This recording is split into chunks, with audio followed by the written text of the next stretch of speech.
বিসমিল্লাহির রহমানির রহিম। এমজেএফ news presents road two কোরআনে আজকে 11তম রমজানের সবাইকে আন্তরিক শুভেচ্ছা। আজকে আমরা আলোচনা করব পবিত্র কোরআনুল কারীমের 11তম পারা নিয়ে। আল্লাহ রাব্বুল আলামিন সূরা তাওবার 94 নম্বর আয়াতে বলেন যে তোমরা মিথ্যা থেকে বাঁচো। ইয়াতাদিরুনা ইলাইকুম ইযা রাজাতুম ইলাইহিম ইলা আখিরিল আয়াহ।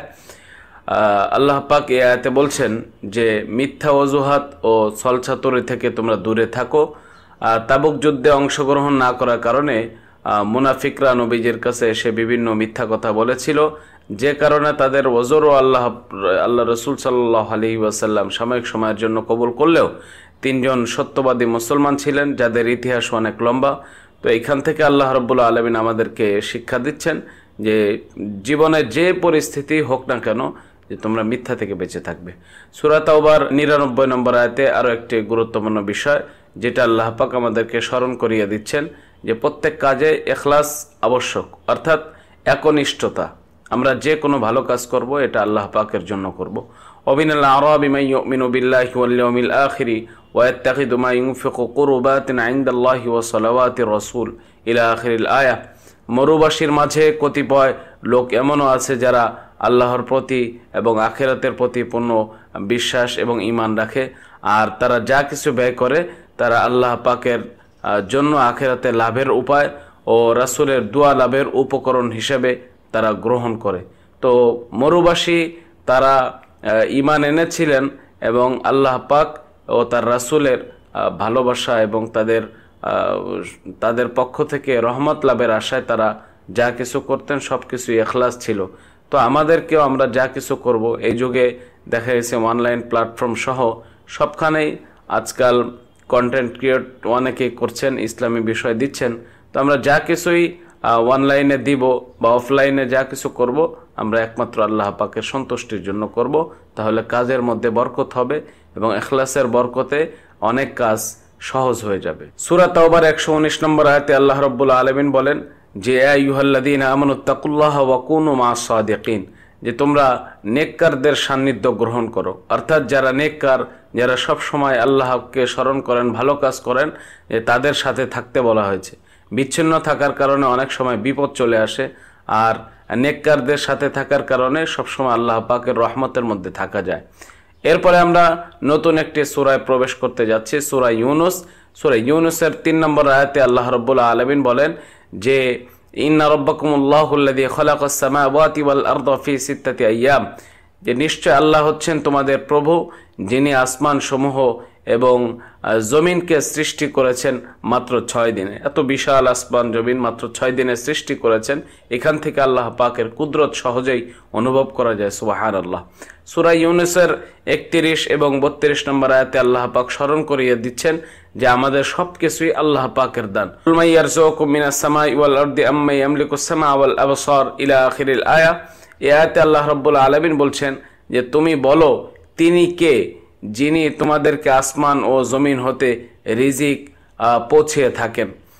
তিনি কে, যিনি কান ও চক্ষুসমূহের উপর পূর্ণ অধিকার রাখেন।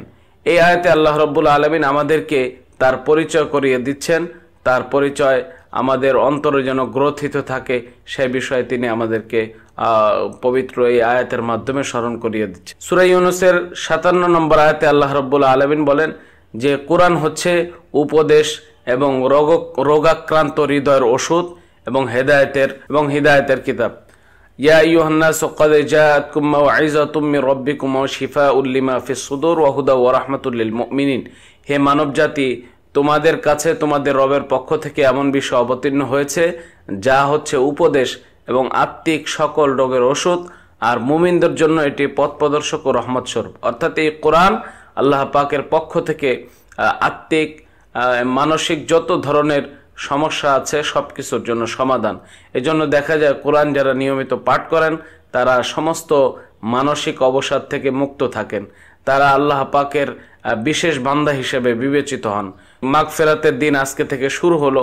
আমরা যদি আল্লাহ পাকের কাছে মাগফিরাত কামনা করি এবং কোরআন তেলাওয়াত করি তাহলে আমাদের জন্য এটা নূর বিবেচিত হবে, আমরা হেদায়েত প্রাপ্ত হব।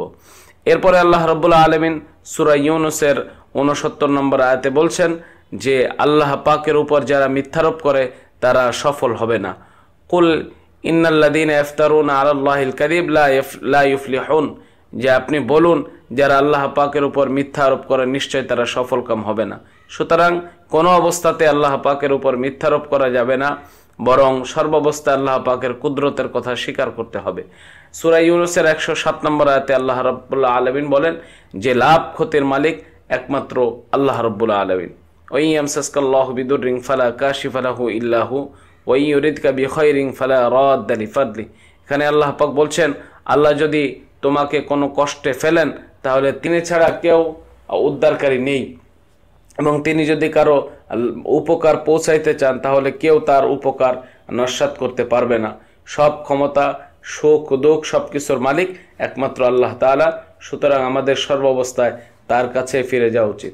সূরা ইউনূসের 108 নম্বর আয়াতে আল্লাহ রাব্বুল আলামিন বলেন হেদায়েতের লাভ ও গুমরাহির ক্ষতি মানুষের নিজেরই। কুল ইয়া আইয়ুহান নাসু ক্বাদ জাআকুমুল হাক্কু মির রাব্বিকুম ফামান ইহতাদা ফাইন্নামা ইয়াহতাদি লিনাফসিহি ওয়া মান দাল্লা ফাইন্নামা ইয়াদিল্লু আলাইহা ওয়া মা আনা আলাইকুম বিওয়াকিল।